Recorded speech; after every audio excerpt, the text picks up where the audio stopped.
नमस्कार शेतकरी बंधूंनो. सध्या तूर हे पीक फ्लॉवरिंगच्या अवस्थेत आहे.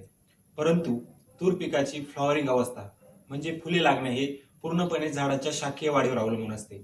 सध्या तूर पीक बघितले तर तूर पिकामध्ये मोठ्या प्रमाणात आपल्याला शेंड्याची वाढ होताना दिसत आहे. त्यामुळे तूर पिकामध्ये आपल्याला कमी प्रमाणात फुलधारणा होताना दिसत आहे. यासाठी आपल्याला योग्य वेळी नियोजन करणे गरजेचे आहे. कारण तूर पिकामध्ये जितक्या कमी प्रमाणात फुलधारणा असेल आपल्याला तितक्या कमी प्रमाणात उत्पन्न मिळत असते.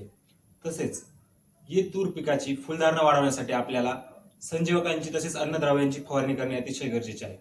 यासाठी मी तुम्हाला 2 फवारण्या सांगत आहे, त्या तुम्ही करून घ्याव्या, जेणेकरून आपल्या तूर पिकाला मोठ्या प्रमाणात फुलधारणा होण्यास मदत होईल. यामध्ये पहिली फवारणी आपल्याला करायची आहे इनिबिट 30 मिली प्रति एकर किंवा 3 मिली प्रति पंपासाठी आपण फवारणी करू शकता. त्यामध्ये आपण 05234 50 ग्राम प्रति पंपासाठी किंवा 04247 50 ग्राम प्रति पंपासाठी व त्यासोबत आपण इन्स्टाबोर 20 ग्राम प्रति पंपासाठी घेऊन फवारणी करू शकतात.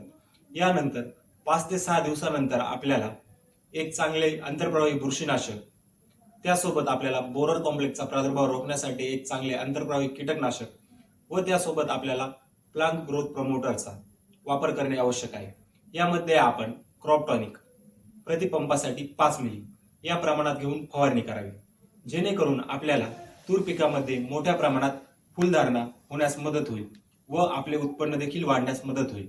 धन्यवाद.